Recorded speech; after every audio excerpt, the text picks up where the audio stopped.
Assalamu alaikum, namaste, hotep, shalom alaikum, peace. This is Tracy Lene Muhammad, and I wanted a few minutes of your very valuable and precious time to share some thoughts with you that are coming to me as I sit in a beautiful, luxurious bath where I am taking care of me, self-care. It's dark in here because I have just a candle on and it's a very intimate setting, but I wanted to share this with you so you're just seeing just darkness. But you can decide if my words open up light in you. And that's what I'm hoping that they do, because I wanted to share with you what my thought process was as I sit and I meditate. And I use different mantras over and over again, recognizing that whatever my thoughts are, so will my life be. And as I look back over my life, I see that that's exactly what had been happening. My thoughts were determining the outcomes of situations. And oftentimes, I played victim. In my life, which has been a really good life, I was being so grateful earlier for the fact that I've never encountered any violence. I've never went without a meal that I didn't intend to go without because of fasting. I've never been homeless. I've never experienced a lot of the trauma that many people have, and I'm not bragging or trying to make my blessings off other people's misfortunes. I'm just simply grateful and humbled. And I started to think about my journey through religions and how I was allowing other people to tell me what God had for me, and it never felt right. But because I grew up with a mindset given to me by my parents, which was given to them by their parents, that you must have a religion. Sundays is for church or you're damned to hell. I just followed. Then life has a way of bringing situations to show you yourself. And oftentimes the situations aren't our fault, but we have a responsibility to ourselves to not only look at the situation and extract out the good in it, but to see what role we are actively playing in it and what faults is that situation bringing out of us. Because we are not ever 100% in the what we call right. There's always something that we can learn, something that we can say, oh, I could have done this better. Not beating ourselves up, but recognizing that, well, didn't do it that time. But we often hear that life is a school and you get tests. And we all know that if you fail a test, you have to take it over. And if you pass the test, your level of proficiency goes up. So you need harder tests to see if you're learning and what level of learning you are on.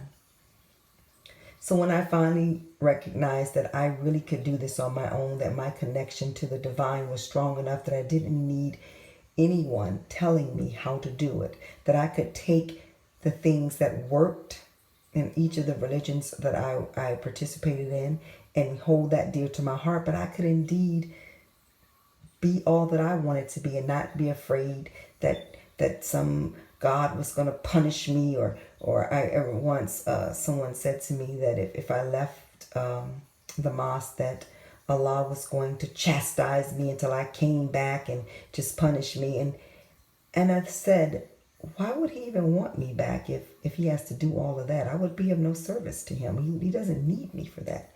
And I know that Allah is not that. He's benevolent and merciful, and that's not the way he works. He understands fully that there are many paths, and the one that I choose is the one that fits me. And I wanted to say to you that you can indeed, if religion works for you, that's wonderful. But when you decide that your way is the only way, or that if people don't go your way, they're damned to hell, you're not following the tenets of that religion, because each of them tell you that it is for you. It may not be for everybody else. 8 billion people on the planet. Everybody gets to decide what works for them.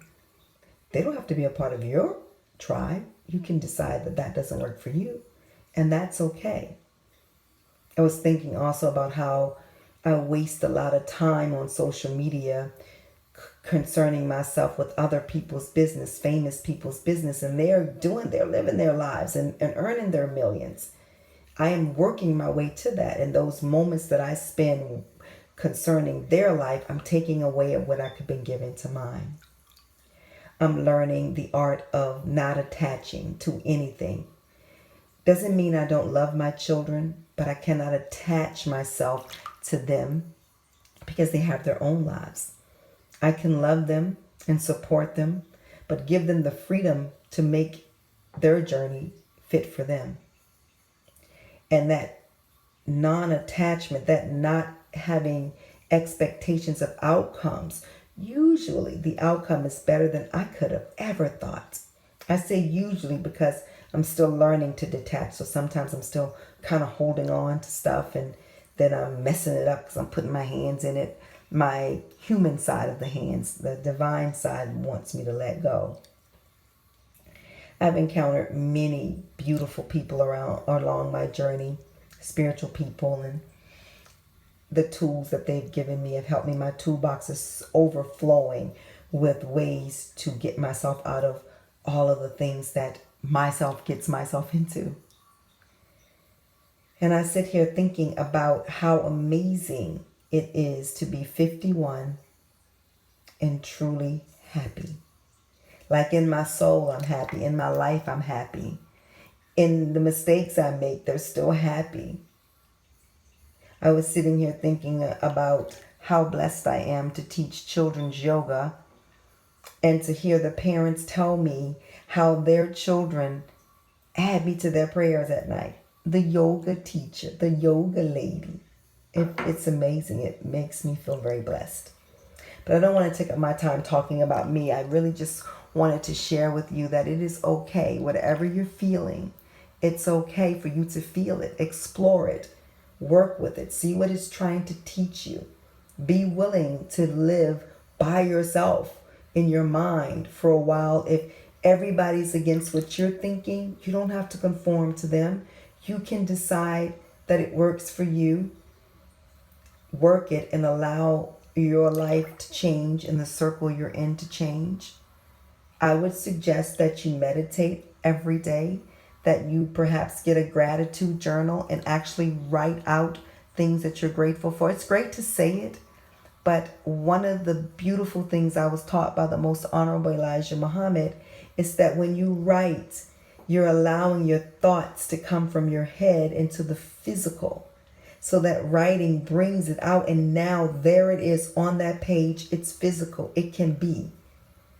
So I like to write, and to write out what I'm grateful for, and to take time to meditate. And there's no right or wrong way to meditate. It's just you surrendering to that inner God in you.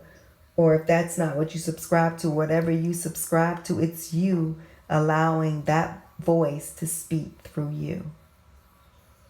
I would suggest that every day you tell someone how amazing they are, how beautiful they are, and how happy and blessed you are that they are in your life. Not to get it back in return, but just to be giving it.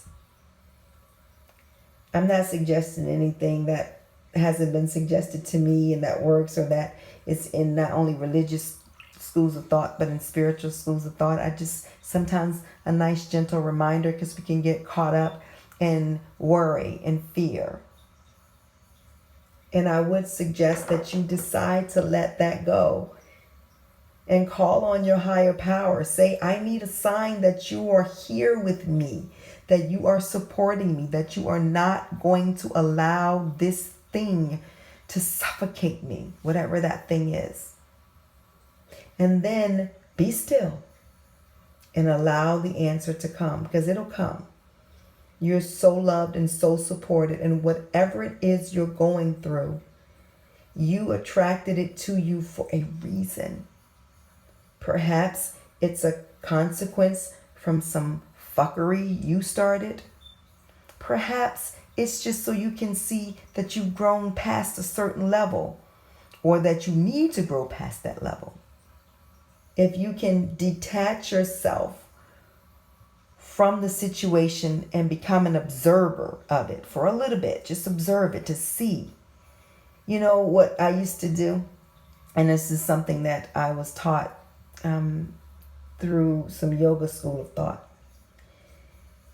Look at your situation as if it's someone you love going through it, and what advice would you give them? And then follow that advice. I'm going to finish my luxurious bath, and I wanted to thank you. If you listen this long, I'm so grateful. I don't take for granted that you listen to the words I say, and I don't take credit for anything outside of regurgitating what I've learned from the spiritual masters that I've been blessed to come in contact with. And I pray that I've never meant to offend you. If I did offend you, charge it to the negative ego in you attaching to it, because I'm not saying anything that should hurt your feelings. If it's doing that, you have to look into why. I love you. Have an amazing night. Assalamu alaikum. Namaste. Hotep. Shalom alaikum. Peace out to Brooklyn and everywhere else.